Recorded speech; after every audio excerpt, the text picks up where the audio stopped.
Captain's Log Supplemental. So it's been just me on the ship for the last 24 hours. Well, me and Ensign Click's luck.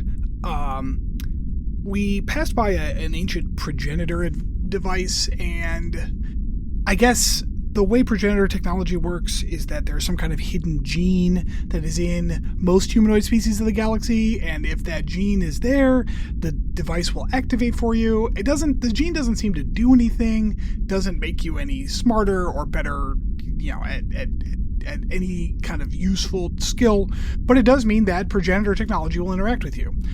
So the entire crew of the Hopper, apparently, except for me, has this gene, and so they're off on some kind of progenitor device adventure, and I'm just hoping that they show back up before the end of the week. The ensign that I'm with is an insectoid Zindi, so he also does not have this gene. He mostly keeps to himself. He's been kind of dealing with engineering stuff while I'm taking care of everything else. I guess I'm just lonely. And look, I know the gene doesn't mean that you're special, but I feel left out, Time to get another Sunday out of the replicator.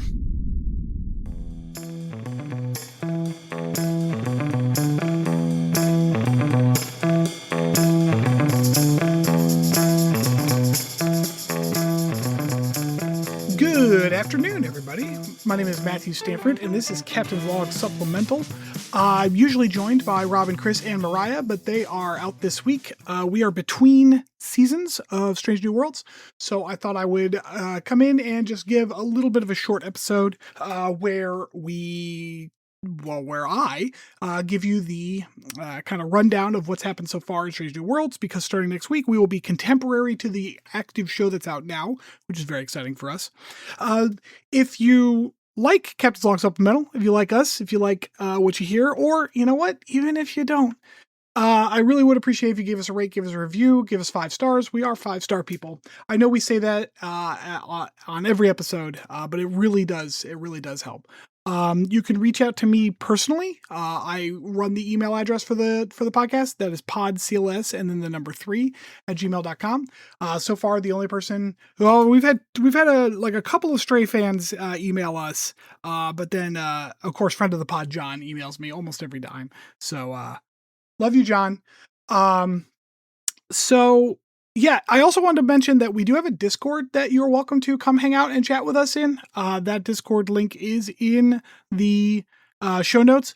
I had a bad link in there for a couple of seasons. I have fixed that link. So if you clicked on it before and it didn't go anywhere and you're like, fuck these guys, I have fixed that problem. So you shouldn't have that problem.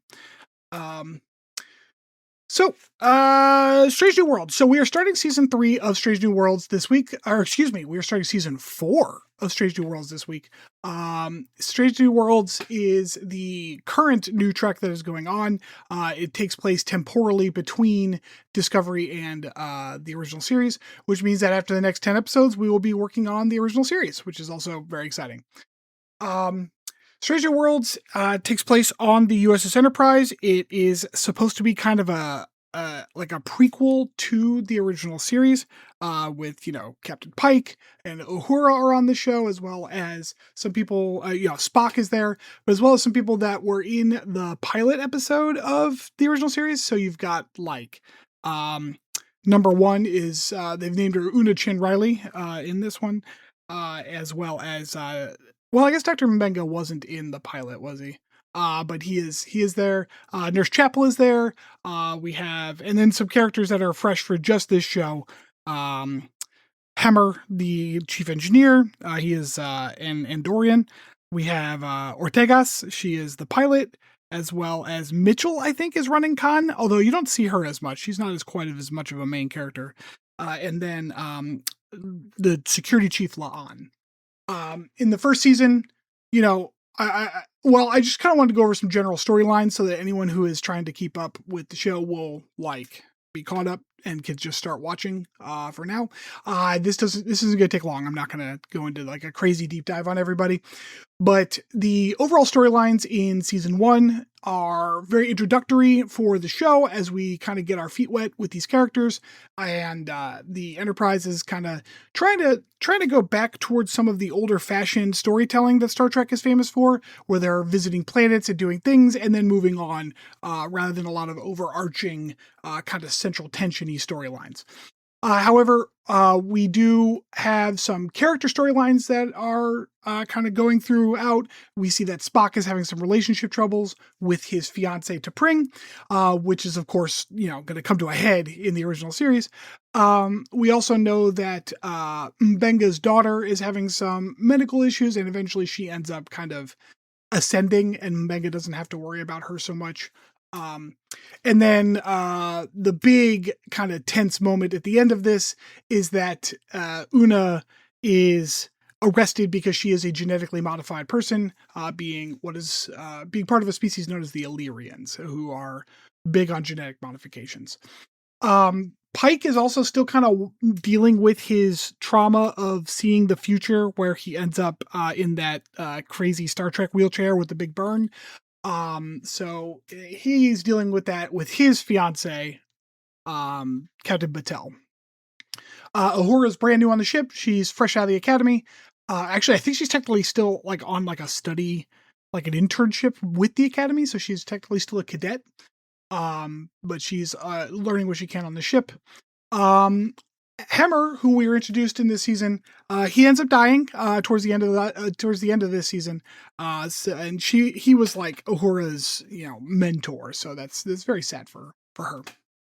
As we get into season 2, we get more about like the Gorn War, because the Gorn are going to be like kind of a central tension for this season, and gonna get concluded in season 3. Spock and T'Pring do end up breaking up, and Spock ends up with Chapel as they kind of romantically entangle, although that is a short-lived relationship, as that does not work out while Chapel is on an internship. She ends up hooking up with this other guy. I forget his name. He's like an archaeologist. He's pretty cool. But unfortunately for Spock, that doesn't work out. Pike and Batel are, their lives are... We had a whole deep dive, I think, in the last episode of the episode before, where Batel is, where we talked about how Batel is more of a story element than an actual character, and that is true very much in this season. However, she is used to get Pike to kind of conflict with the Gorn and kind of have run-ins with them, especially in the last episode, Hegemony. Uhura is a full-on ensign in this season, and Hemmer will be replaced as chief engineer, since he died, by a woman named Pelia, who is a character who is a Lanthanite. So she's like a few thousand years old and has been living on Earth this whole time. So she is now the chief engineer. And we also have like a couple of run-ins with the Romulans. There's a whole thing with time travel, but all in all, we're sticking to like the Gorn or the big bad guy, but we're still doing like episodic kind of adventure television. In season 3, we've finished the Gorn War. We're done with it in the first episode. Like we're done with that. Done with that. Don't look back at that. Season 3 has a lot of episodes which are silly. So it's hard to find like a narrative thread that runs through them. Batel and Pike, Batel got infected by Gorn and then cured, but not really cured. And so Pike is motivated by that lovely plot element to try to find radical ways to save her. They end up doing so. She becomes the new Jag, which is very exciting for everyone. The Gorn War is wrapped, although we do get one Gorn episode where Ortegas has to do like an enemy mine kind of situation with one. Spock starts dating the security chief, La'an. So that relationship kind of starts here and goes through. We also get to spend more time with James Kirk, who did show up in the earlier seasons, but like this is the first time we're going to have like, well, he did have a pretty big episode in season 2 with La'an. This is the first time we're going to have an episode where it's mostly him in an episode being like in charge of the ship, not the Enterprise, but the Farragut. We also are introduced to Scotty at the very end of the last season, but now he becomes a part of the crew and he is working with Pelia in engineering on the Enterprise. So we're kind of assembling that like the original series cast, and we're starting to get episodes where it focuses more on those characters, because the idea is that like these actors, if I understand it correctly, are going to continue the show after Strange New Worlds ends in a kind of like even closer prequel run to the original series. So we're getting a lot of time where, you know, Kirk and Scotty and Uhura and Spock are all like interacting, because they will be the characters who will move forward. Otherwise, like I said, the Gorn thing was wrapped. We had this new threat to the galaxy in the form of these like pure creatures of evil or whatever, but we took care of them at the end of the season. So we don't have to worry about them either. So it looks like we kind of reset to baseline Strange New Worlds as we kick into season 4. The only characters that have kind of gone are Batel. Batel sacrifices herself to save the galaxy or whatever. And then Hemmer, obviously from the first season, is gone. But starting up in season 4, all of the other characters are still here and in those modes. So there you go. A very, very, very brief overview of kind of the arches, the story story arcs that go through the seasons so far. So we're really looking forward to starting that up next week. So hopefully I will see you then.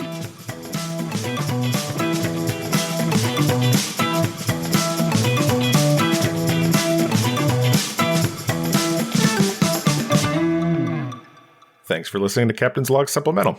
You can follow us on Twitter at PodCLS or send us hate mail at podcls3@gmail.com.